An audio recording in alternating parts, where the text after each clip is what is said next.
The Language of Childhood Friends by C.J. Winter, read by Zora J. Zephyr. Chapter 3. Not His Problem. Midoriya would like to preface this with, "It's all Kacchan's fault." When Bakugo later tells their parents, he will start with, "Zuki started it." Most of Class 1A has no idea what happened, just that something did. President Mike loved teaching his husband's class. 1A truly had some good personalities which made all their lessons together unique and interesting, although he did wish that there were a few less problem children. In fact, that was a point to bring up with Nezu next year. For the new students starting next year, let's spread the problem children around rather than concentrating them into one class. Talking of problem children, looking at the students assembled in front of him, he came to the starting realization that there were two problem children missing.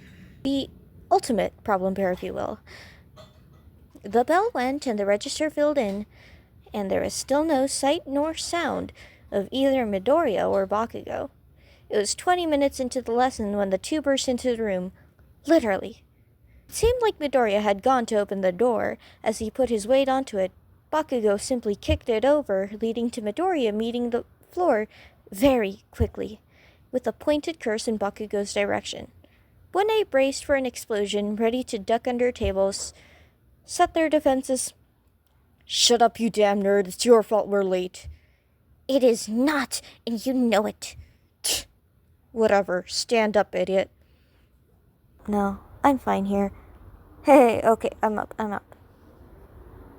Izuku rolled to avoid the foot that Katsuki had kicked in his direction before getting to his feet. "I'm sure this is an extremely interesting story." President Mike was quick to jump in before the two could start a fight, something their rivalry was infamous for. "A story you can tell me in detention after school." He activated his quirk slightly to talk over the twin groans at his statement. "As much as I like being a cool teacher, you are 20 minutes late. Take your seat, boys." As it turned out, President Mike never got to hear the story as he passed the detention to his husband when he was needed down at his studio straight after the school day ended. In all honesty, Aizawa didn't mind being past detention duty. He now had half an hour not spent doing paperwork and could probably get away with a short nap, so as long as the problem children behaved. Spoiler alert, they did not. The teens were sat on opposite sides of the classroom, and as Aizawa started the usual spiel of no talking, stay in your seat, etc., Midoriya was pulling out one of his notebooks as Bakugo sulked with his feet on the table. Not his problem. It was peaceful. It was quiet. Okay, it wasn't exactly quiet, with the two constantly fidgeting, but Shota could sleep through that. Tapping was not his problem. Black hair covered his face as he leant on his arms, already halfway asleep when... Oh, those little shits. That was Morse code. That was definitely Morse code. Now he knew what he was listening to. Tired eyes were able to pinpoint how Midoriya stopped writing to tap his pen on the table, and Bakugo knocked his shoe against the table in reply. But it wasn't until he really listened in that he realized he had no fucking clue what they were saying. Whatever Morse code they were using, it was in standard, hero, or military Japanese Morse code, which meant that they had their own language. He was not paid enough for this. "Are you two really talking right now?" His tired, monotone voice echoed around the classroom as equal parts shocked and confused eyes darted to his slumped form. "I've not said a word since you told us to shut up. What the hell are you on about?" Bakugo sat in his chair properly, a win, and tapped something out that had Midoriya frowning. Perhaps not a win. "That. I'm not stupid, you two. You are communicating." "Oh yeah? Prove it." The blonde smirked before glaring at whatever Midoriya replied with. "What are we saying then if we are communicating?" "I don't know. You have a code. But I'm not stupid, Bakugo. Both of you You take that back, you son of a bitch! Bakugo slammed his table with his fist. Midoriya had looked smug before outrage showed on his face. Don't talk about Mom like that, the greenhead replied before Shota could even think about stepping in to stop whatever this was. Nuh-uh, Auntie Inko's a delight, and I'm talking about your shitty dad. Well, in that case, keep going. The two shared a smile, which Aizawa was a seasoned pro, an underground one even, who had certainly seen some shit. But these two smiling at something together, terrifying. Before Bakugo tapped something out, the green-eyed child looked ready to launch himself at his friend. Honestly, Aizawa had no idea, and it was not his problem. Enough. Quirk activated, he glared his students back into their seats. You are not about to fight in detention, understand? He waited for 2 nods to be sent his way. No talking, no leaving, and no tapping. He settled back down, assuming, incorrectly, that he would have his peace and quiet now. And he did, before he noticed.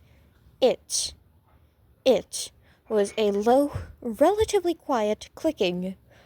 Both teens had their heads down and mouths shut, so it seemed unlikely that it was coming from one of them.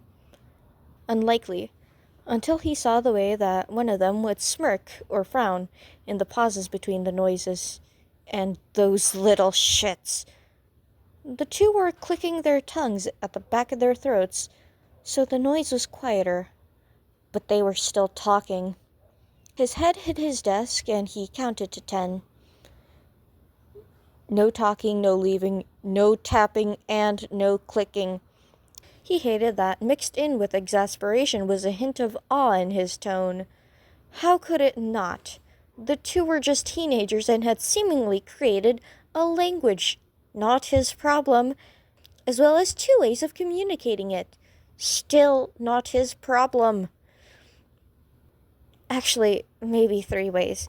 He mused as he watched Bakugo's hands fly in the air as Midoriya watched out of the corner of his eyes. Are you serious? What now? Are you actually signing in a made-up language? Twin sounds of ire were ignored. He desperately wanted this to be not his problem. Unfortunately, right now it was. Head back on his desk and hand held up for silence, he counted to 10, questioned his life choices, wondered why the universe hated him, let himself sit in awe for a few seconds, and then counted to 10 again before lifting his head with a sigh. No talking in any language, no leaving, no tapping in any language, no clicking in any language, and no signing in any language. It was as the 2 teens left that dread really hit the black-haired pro. Oh God, how many times had he caught the 2 tapping? How many times had he heard other teachers complaining of a low, infrequent clicking sound? And how many times had he seen either of the 2 teens wave their hands about in what was now obvious sign language? Not his problem. Not his problem. Not his problem. Not his problem. Not his problem. Wait until he told Hisashi about this. And that's a wrap. This was very fun to read. When I originally started doing this PODFIC, I was hoping to do all of the chapters in one go, since it is very short, 6 chapters, and we are halfway through.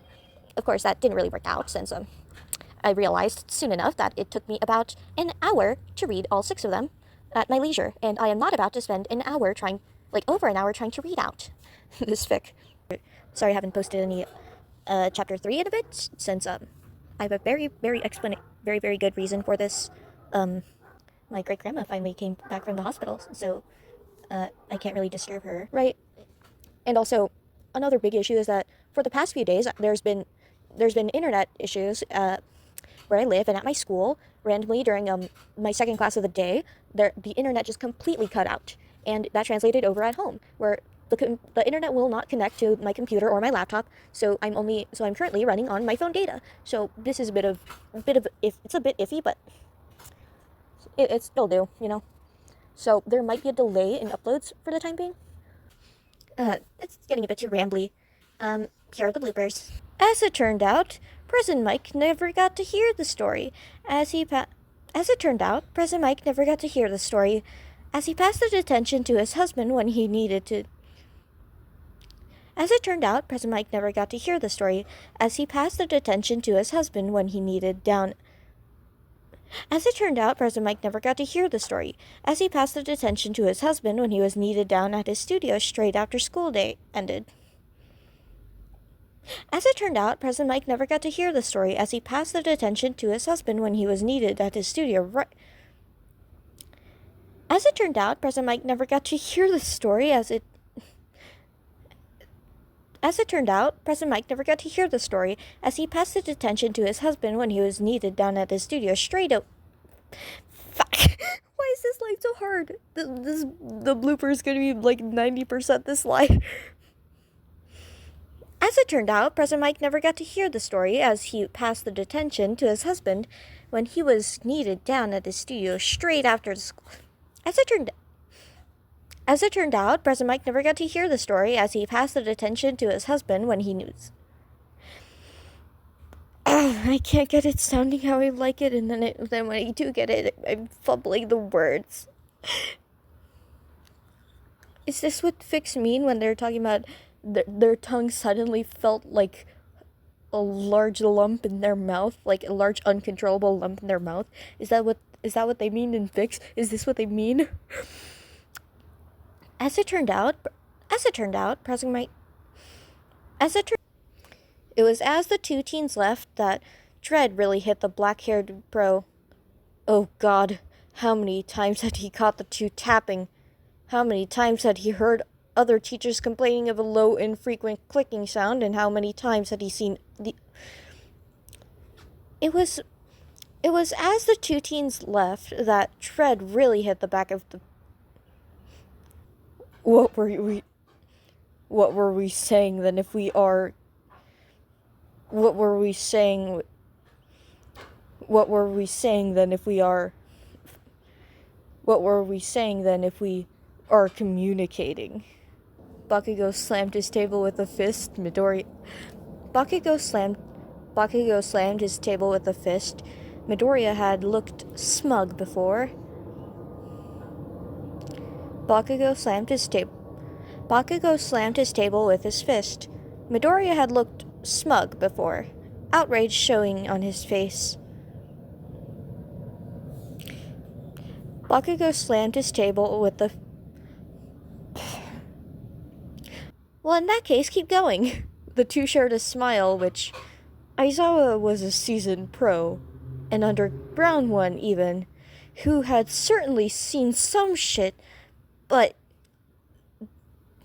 These two smiling at each other...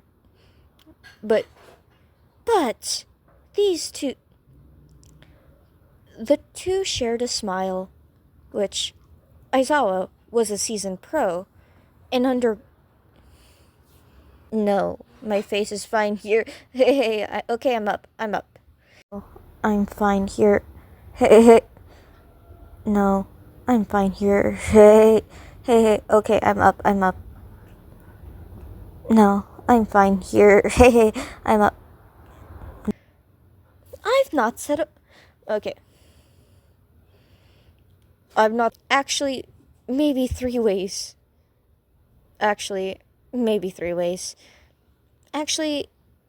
Whatever Morse code they were using, it was in standard, hero, or military. Whatever Morse code, and tapped something out that Midoriya frowned. The blonde smirked before glaring. Don't talk about mom like that. Wait, no. As well as two ways of community.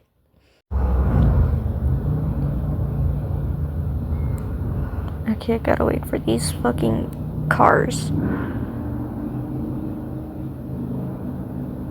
Oh my god, is this a fucking sideshow? There's a fucking sideshow and I'm trying to re-record a line that I fucking misread.